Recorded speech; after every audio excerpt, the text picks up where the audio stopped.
Well, good morning and welcome once more to Elevenses. I'm Kevin Williams of Survival Skills Rider Training. This is show number 212. It's Sunday, the 6th of February. It is a live show, so I am able to tell you what the weather is today. It's a bit blowy out there. It was blowing a bit of a hoolie overnight, actually. The wind seems to have dropped at the moment. We had a lot of rain overnight, which will have washed the salt off the roads, which is a good thing. And it's reasonably bright and sunny out there, so it looks like a reasonably nice afternoon to go riding if you've got the opportunity to do so. I've got quite an interesting discussion point to close out the show today. I'll be talking about the Oxford products recall on a pair of their jeans that failed to meet the AAA CE standard. And what I'll be asking is, can we actually be sure that the CE system is working? So stay with me for that item. That'll be towards the end of the show, around about 25 past 11, I should think. But before we get there, we've got plenty of news for you. There's a story about a driver who had over 70 years of experience behind the wheel, but never actually held a license. Riders have been detained and their bikes seized in a police blitz in Stoke Newington in London. The Transport Select Committee has told the government to shift to road pricing. Proposed Kent plant could recycle lithium ion car batteries, something that we're desperately in need of. And something of we've got a spy shot of what could be the Bajaj Triumph lightweight at last. And the last piece of news is that London bike show organisers have actually been reminding traders of CE rules for clothing, which will, of course, lead us neatly into the discussion point on whether the systems are working or not. So stay with me for all that. Settle yourself down, grab a brew, pull up a chair. Don't forget, I go live with these shows on Wednesdays and Sundays. They go out at 11. They are nearly always live, as is today's show. It was going to be a recorded one, but plans have changed. And I will always offer you some topical news, some occasionally controversial views, and you'll get a bunch of better biking tips too. So, right, okay, don't forget, if you've got comments, questions, anything you want to ask, feedback on the show, suggestions for a future piece, I'm always interested in those. Do drop me a line and I will try to get back to you during the show via the comment stream if I possibly can. If I can't answer live, I will get back to you at the end of the show. Right, okay, so we have a few people looking in at the moment, which is good. So let's crack on with the first news story. After stopping a driver in his 80s in a supermarket car park, a 70-year, sorry, start that again. The 80-year-old man told police that he'd actually been driving for more than 70 years, since he was 12 years old, apparently, and he'd never actually held a license. Probably something to do with the war, I guess, but hey ho. Not surprisingly, officers discovered he also had never had any insurance. Now, the incident happened in Nottinghamshire, in the market town of Bulwell, and Notts police said on their Facebook page that the driver, who was born in 1938, coughed, to use their term, that he'd been driving with no license and no insurance, and somehow had managed to never be stopped by the police. Well, that might have had something to do with the other two facts that they pointed out, that he'd never actually had an accident and he'd never caused anyone an injury. And quite frankly, that's a lot more than many licensed and insured drivers and riders ever manage. So, yes, okay, he shouldn't have been doing it, but he's obviously been a cautious and careful driver for a very long time. Nevertheless, police have the power to seize vehicles that are not insured, and hinted that he may have had to walk home from this incident. Now, talking of uninsured and unlicensed road users, 8 riders were arrested and 22 scooters and motorbikes were seized in a crackdown in Stoke Newington in North London on the evening of Saturday, the 22nd of January, as the Metropolitan Police and the Home Office together targeted moped and motorbike drivers in Stoke Newington. So these bikes were either being driven without insurance or with the wrong or no driving license, and therefore without valid insurance, of course. The teams pulled over bikers searching for vehicles that were being illegally ridden, and also they were looking for people working illegally in the UK. And the spokesperson said that documents and details were checked. Now, the interesting thing is here, if I can just get the photo up, there we go, that the police stressed that delivery drivers were not specifically targeted. But the timing of the operation, a Saturday evening, and the haul of bikes being towed away rather suggests otherwise, particularly as the Home Office were involved.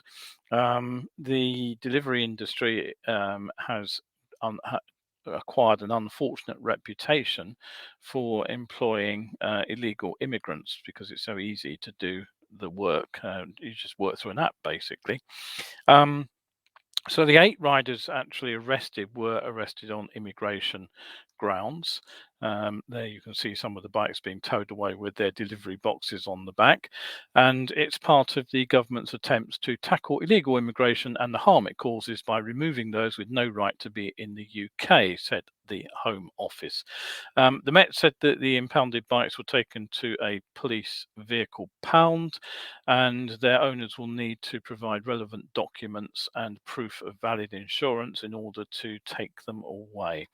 Okay, so that's a hit on the motorcycle delivery industry. Who have we got looking in? We have Kevin and Paul. So, and Kevin's one of the Kevins has disappeared already. Okay, so I hope you look back later, Kevin. Right, good to see you all. So don't forget, what was I going to say next? Oh, yes, of course. If you do miss the show, you can always catch up live after the live event here on Facebook. It will be available to watch again.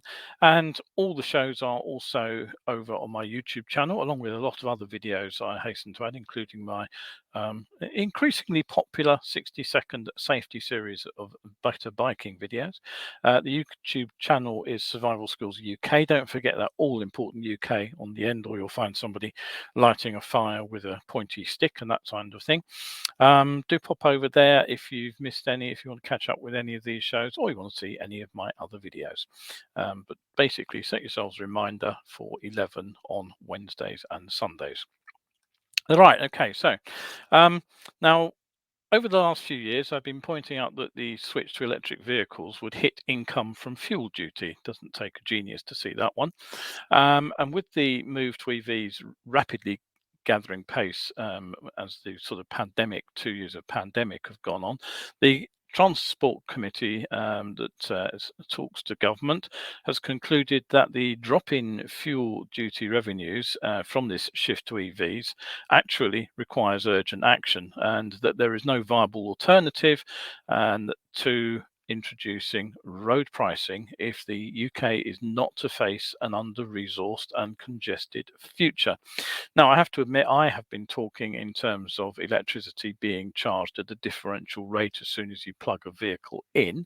It's fairly obvious that that could be done easily with a power point which is in the street, which isn't under a householder's direct connection. But if you do have a charging point in the house, I believe they will have to be routed through a smart meter, and the smart meter obviously can offer a differential tariff. I'm not entirely convinced it absolutely has to be road pricing, but that's what the cross-party committee has actually said. And they say it's to avoid the 35 billion tax shortfall that will occur if fuel duty dwindles away with the transition. So, with the exception of the Green Party, few have actively called for road pricing. And there was an attempt in 2007 by Labour to implement a scheme, and it actually met with a rather large and not surprisingly public backlash. The Mayor of London, Sadiq Khan, last month said the capital should move to a smart road pricing scheme, but he pointed out that the technology actually isn't there. He certainly can't introduce it before the end of his current term in office.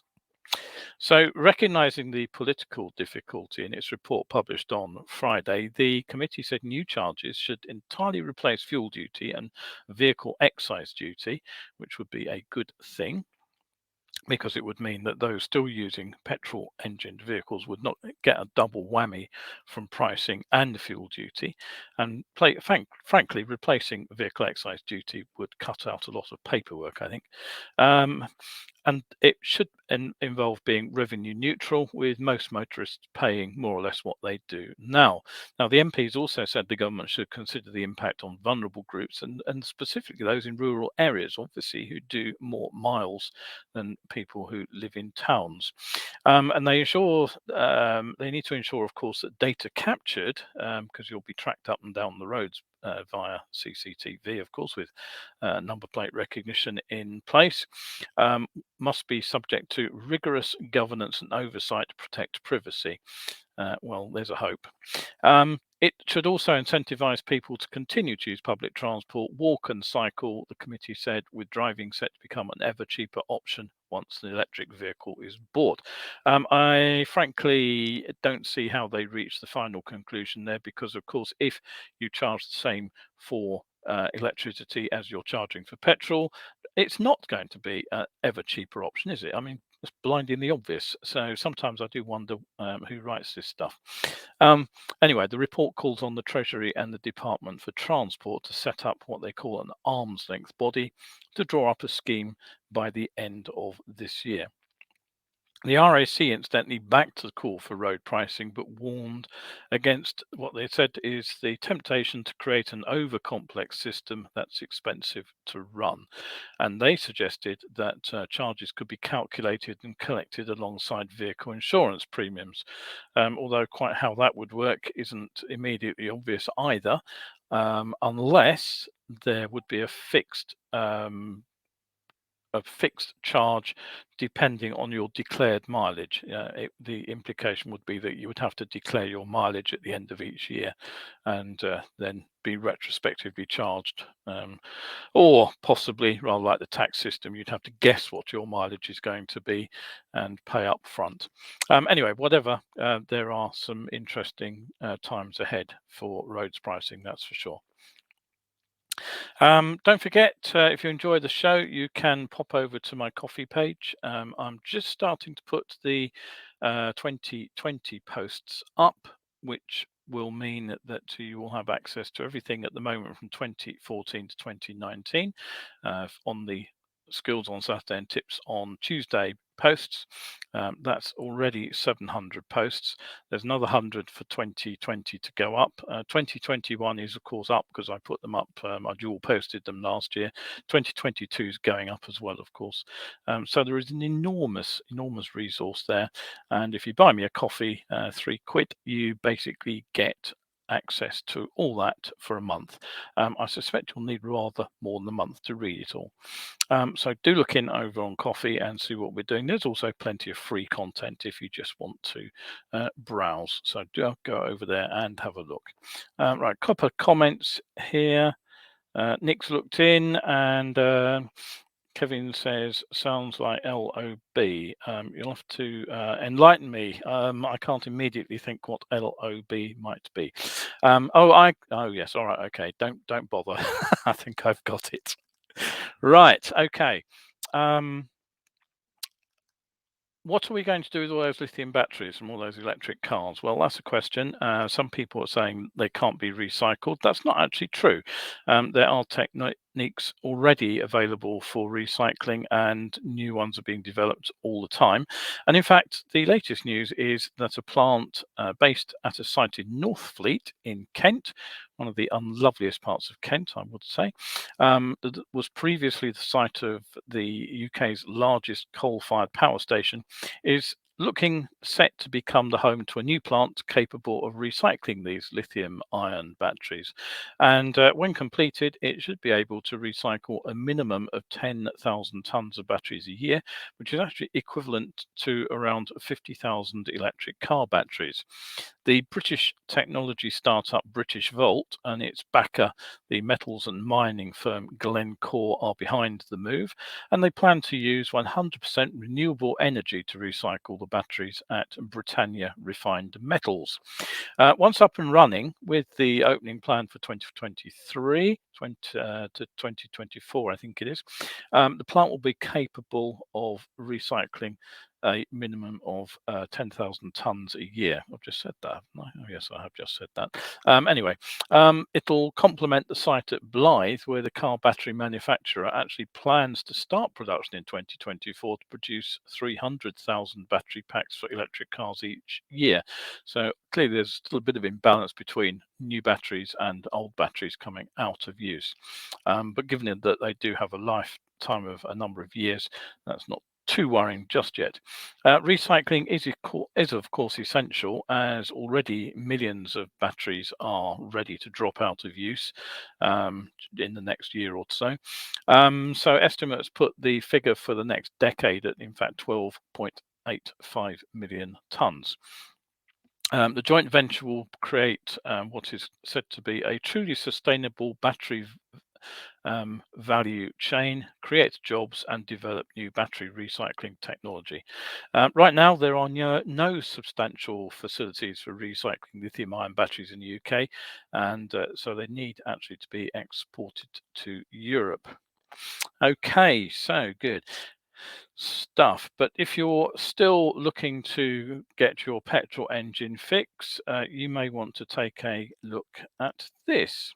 Let me get the picture up on screen. There it is. Ignore the fire extinguisher in the corner.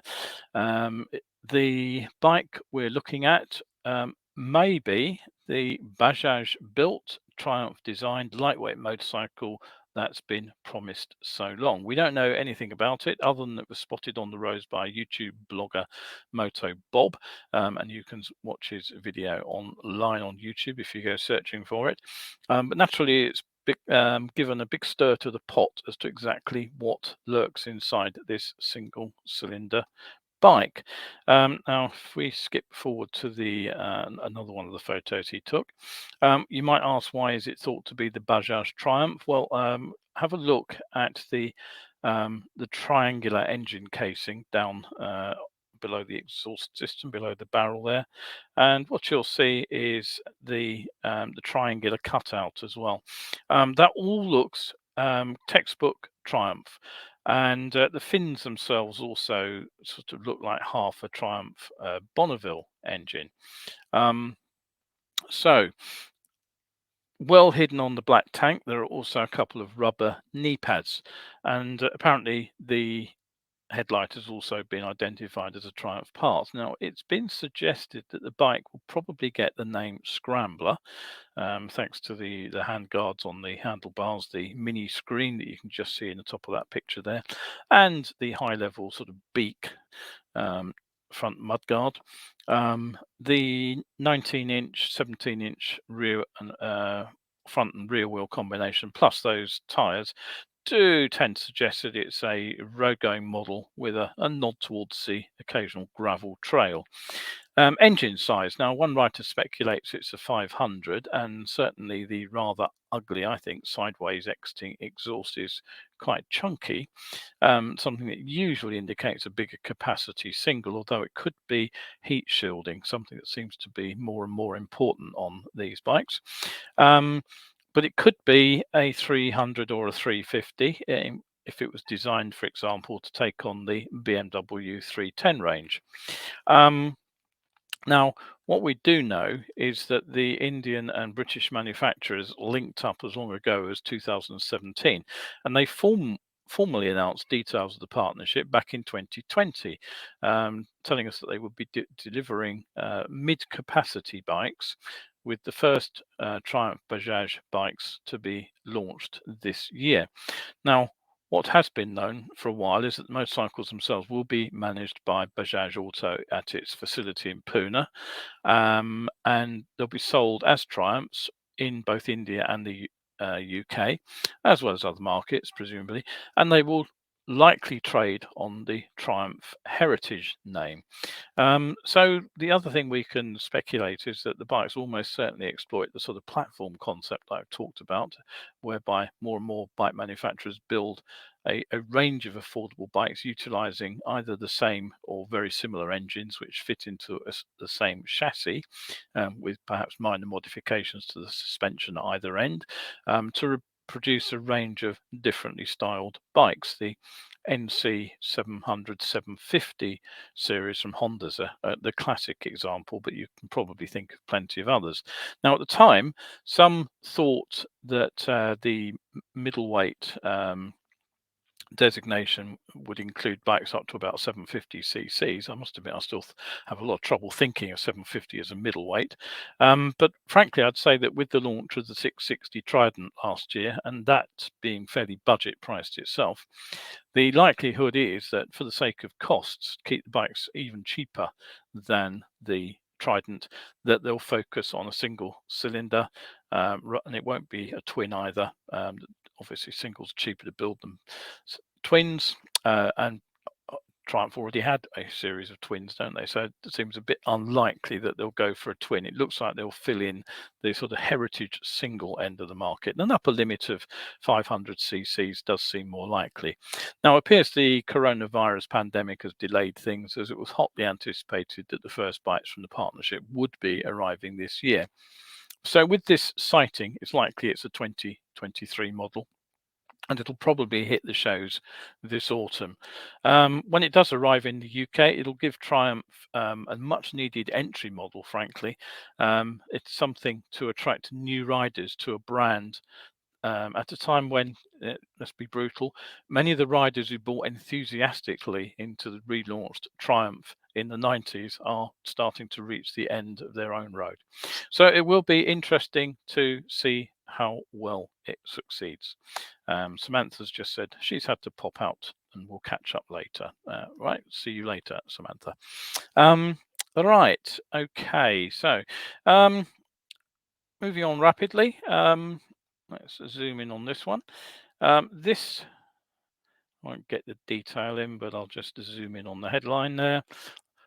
Oh no, that's the wrong one. Hang on a minute. Where's it gone? I've lost my picture. No, don't tell me I didn't put it in. Oh, right. Okay. All right. Looks like I forgot to include that particular photo. Right. It's a poster for the London Motorcycle Show. I'll try and pop it into the comment stream later, because what it shows is that the organisers are reminding attending companies that they have to ensure that any garments on sale are CE approved. And what Paul had done was actually ringed the relevant box on that particular poster and popped it up on his own webpage, which I will send you the link to later too. Alongside the image, Paul wrote on his Facebook page, "It's reassuring to see that the organisers of next week's London Motorcycle Show are reminding attending companies which will be retailing motorcycle apparel of their legal obligations. The usual suspects, understood to be purveyors of non-conforming clothing, are listed as exhibitors, so it's down to London Borough of Newham trading standards to visit and set them off on the straight and narrow."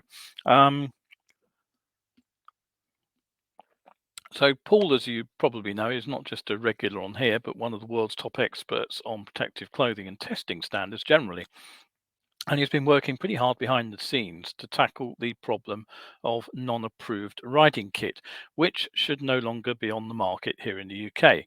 Now, big manufacturers have, albeit rather reluctantly in some cases, done the right thing and got their products tested, which means we can buy with confidence, that we know what we're getting, something that we could never be sure of in the past. We had to rely on the likes of tests from Ride magazine. Some of the early ones were actually quite revealing about just how poor some of the bike kit was and how good some alternative products were. But I'm well aware from my visits to the likes of Amazon and eBay, that there are still plenty of riding suits, gloves, and boots which are sidestepping the requirement, or worse, making false claims about their kit. Some have fake CE labels sewn into the garment, some utilize fake CE body armor. Paul said via a recent personal communication, he said, "What is intensely frustrating is the number of companies selling similar products to motorcyclists, often via social media, where the products have neither been tested nor certified, and the authorities take no action whatsoever. Any item of PPE that's placed on the market without any proof of how it will perform should be required by the authorities to be immediately taken off the market. Motorcyclists purchasing clothing via online sellers and even via the major e-commerce sites have no information of this type whatsoever. As we approach the fourth anniversary of the legislation coming into effect, I'm of the view that any company which has still not tested and certified its motorcycling apparel should be compelled to recall all products placed on the market since 21st of April 2018. So basically, there was a sort of a leeway period whereby pre-existing garments could still legally be sold. I haven't been to a bike shop and gone through their clothing display for a while to see what's on show and whether there are still garments which are uncertified. I suspect that some slower moving stores quite likely do actually have things on display, which they've had hanging on the shelf for 4 years. But frankly, yes, it's time that these things were recalled and replaced by the manufacturer. Believe it or not, there are also fake airbags appearing on the market. And if you want to find out more about that and how they're being adapted from life jackets, and I do suggest that you go over to Paul's page. I will pop the link up to it later. So whatever we feel about the relative merits of the A, AA, AAA standards when compared with the level 1 to CE certification prior standards, at least they are standards and we do know what we are getting, or at least we should. And that leads me to my discussion point for the day. And that is, given that we do have a standard system, how certain can we be that the certified kit is to the standard it's claimed to be? Now, you may have heard about a recall, and this is where the photo that I just put in should have appeared. So there we go. Let's zoom in on that again. For some mislabeled Oxford jeans. Now, it happened back towards the end of last year when Oxford Products put out a recall on their AAA rated Oxford Original jeans because the independent body responsible for certifying the product made an error. The jeans only met the AA standard for abrasion resistance. Now, on the one hand, I would say I'm not entirely surprised, since there are now hundreds, if not thousands, of garments on sale that have gone through the rating system. So I would expect that there will be errors. But on the other hand, it is worrying that it's the standards body that has made the error. But since the story slipped me by and has probably slipped past a lot of people, I will run quickly through the story, just to try to give you an understanding of how the oversight process works. Now, the screen grab I've just showed you was sent by my buddy Malk to me from one of the trade papers that he still gets. Now, it happens not to be the one that I get, and which is interesting because the one I get is one that covers just about every Oxford Products new product with a big glossy press release. And interestingly, it didn't appear in any of my regular news feeds either, which suggests that the recall didn't get the biggest press splash either. As far as I can see, only the readers of the Bennett's social page would have found an online article on the recall, which was written by John Milbank, who's actually spent quite a lot of time enlightening readers about the CE standards. And if you haven't seen his work, I would definitely recommend a visit to his or the Bennett's social page. Now, a cynic might claim that the company wants as little publicity for the gaffe as possible, whilst still reaching the people that need to know, either via the recall notice or via direct contact where that's possible. So, what happened? How did the standards kit end up with the wrong label? Um, Here's what appears to have happened. Now, the first thing to understand is that manufacturers don't test their own products, but send off samples to independent testing houses. Now, according to John, Oxford used Merter control in Croatia, who gave these single layer genes an AAA rating, the highest achievable in its testing standard. Now, I'm told by Paul Vansbury that Merter Control are not one of the more experienced or established bodies in this product sector. John continued in his article, however, it's now come to light that the single layer bicomposite denim will only achieve a AA rating for abrasion resistance. So John contacted Henry Rivers Fletcher, who's the marketing director at Oxford Products in Whitney, and Henry said, of course, we feel let down by our certification provider, but we have to be stoic and just press on and do the right thing. It means that we have to recall all unsold products from the markets around the world where they've been distributed and offer any unhappy customers appropriate redress. Now, that means for you, the end user, as it were, either a £20 refund or a full refund for the entire cost of the jeans when you send them back. The recall notice also says that retailers will contact affected customers, though I struggle to see how they can do that if you bought them for cash, for example. Um, Henry also explained that the recalled products will be relabeled correctly and sold as Oxford Original Approved AA Dynamic jeans to reflect all the extra tech that comes with them over and above our regular AA jeans. Um, what do I feel about that? Well, personally, I feel that the offer of a £20 refund to match the price of the relabeled jeans is a little bit stingy, considering you've been left with a product which falls below the standard you were expecting. I mean, obviously, you do have the option of sending it back for replacement, but you have obviously spent the time and effort to pick out and choose those particular jeans and then go and buy them. Oxfordshire Trading Standards are overseeing this particular recall, and this brings me to the one point where I feel there might be some debate.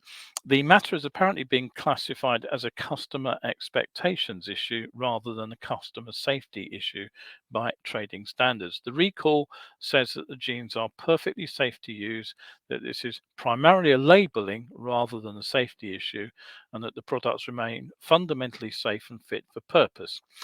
Basically, what that means is they won't disintegrate and sort of at sub A standard. But the question is, if they're double A and not triple A, fit for what purpose? What does safe mean in this context? Now, we've had our discussions about the relative merits of the A, double A, and triple A standard. But I've looked at the relative differences in construction and an abrasion resistance, and from that perspective, I would have said that the AA kit, if it offers adequate protection for open road riding at speed, the AA standard must, by definition, offer a reduced level of protection.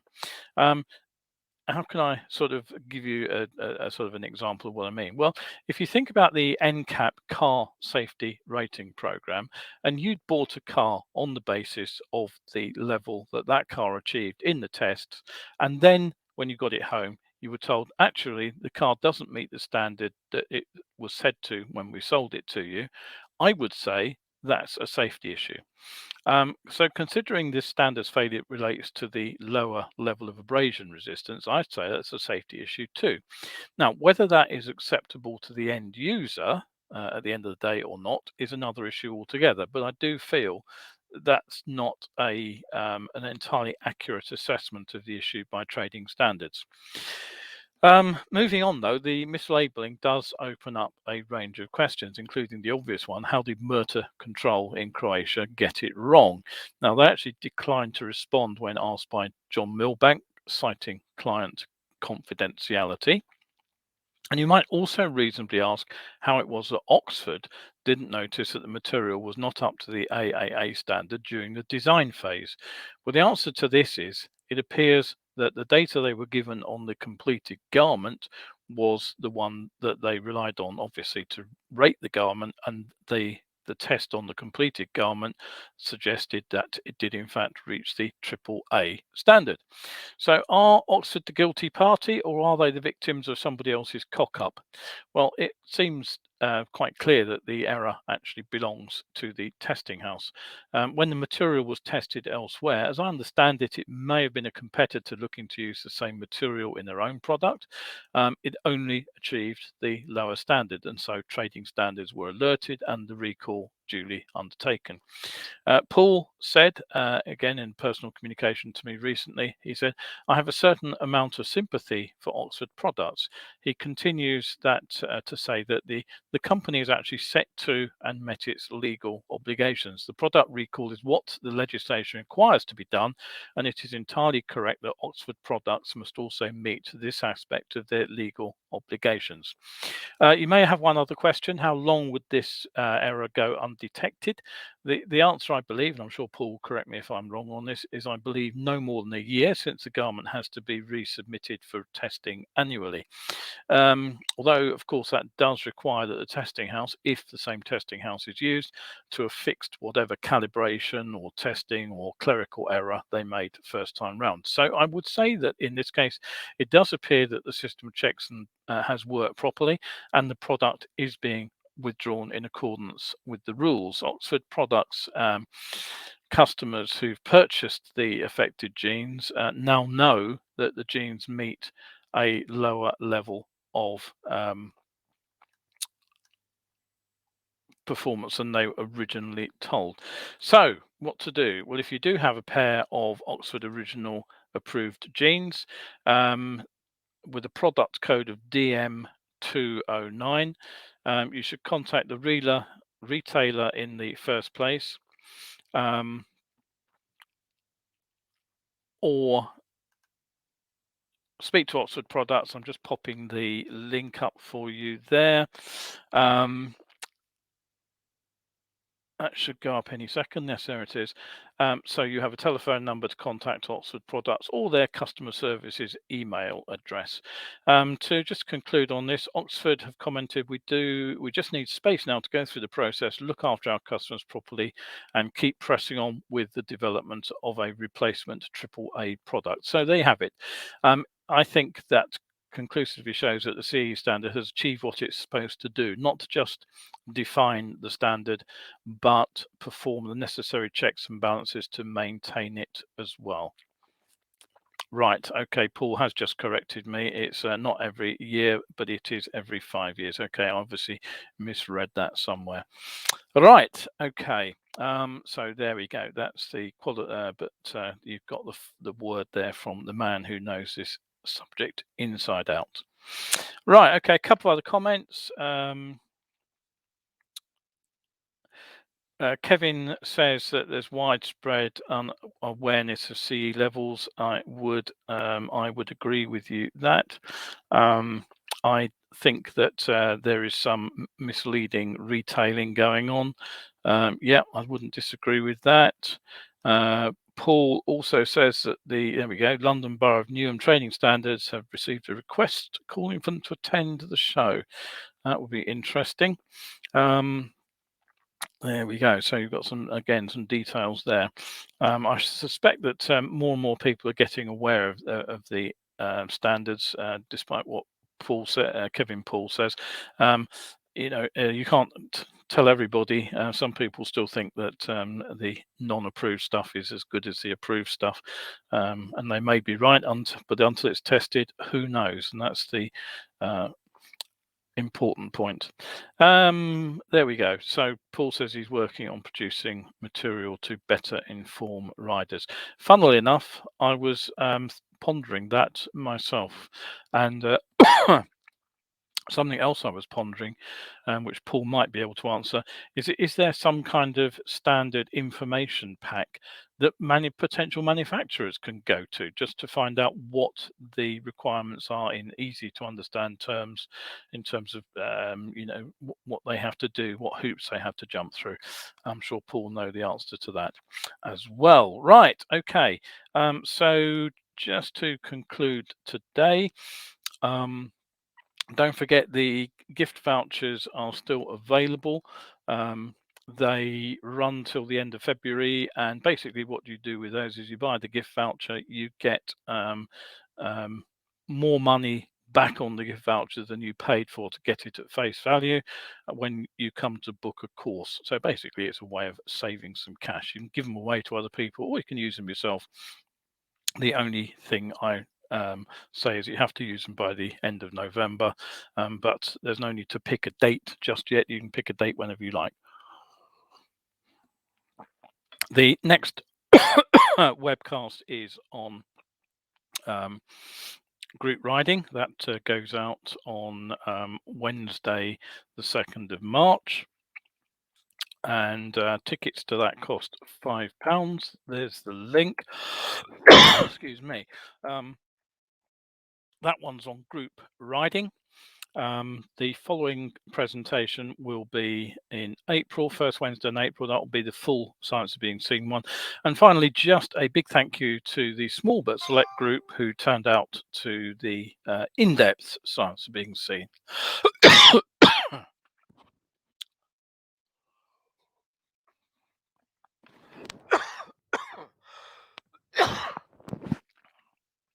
So, if that's the link to the next webcast in March, just about to go up. That's on group riding, as I said. So that's it for another show. Thank you very much indeed for tuning in once again. I'm about to choke to death, I can tell. So see you on Wednesday, hopefully. And if you're riding, take it easy out there and stay shiny.